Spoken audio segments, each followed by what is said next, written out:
తప్పకుండా పెట్టుకోవాలి, ఇట్లనే పెట్టుకోవాలి, ఇట్లనే ఉండాలనేది అది మన ఇష్టం. అయితే పాత నిబంధనలో ఉన్నారా?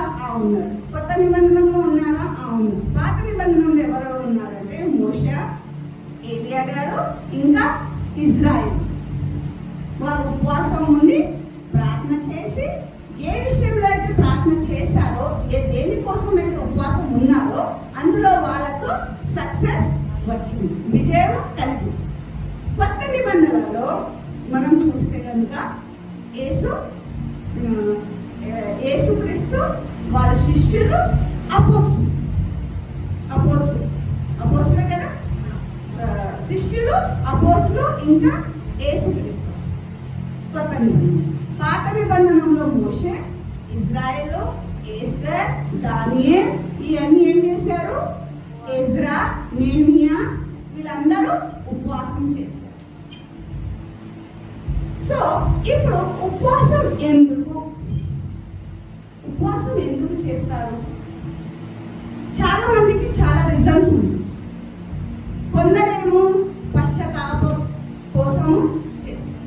పశ్చాత్తాపం కోసము నాతో చాలా తప్పు అయిపోయింది, నేను ఈ పని చేయలేకపోయినాను, దేవుడు నాకు బాధ కలిగింది, ఇప్పుడు నేను పశ్చాత్తాపడి ఏం చేస్తున్నాను?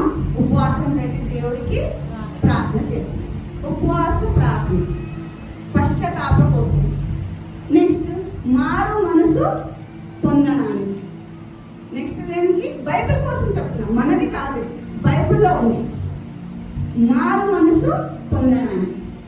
అమ్మో ఇప్పటి వరకు మేము విచ్చలవిడిగా జీవించాము, ఇప్పుడు చాలు, ఇక నేను పశ్చాత్తాపడి దేవుడి వైపు తిరుగుతాము, దేవుడికి మనవారు అనుకొని దేవుడి సన్నిధిలో నడుస్తాము అని. దేనికి? మారు మనసు పొందడానికి ఉపవాస ప్రార్థన. ఓకేనా? అర్థమవుతుందా?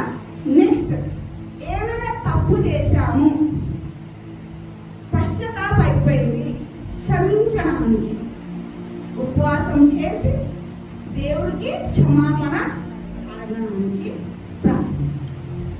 నెక్స్ట్ సురక్ష. సురక్ష అంటే ఏంటి?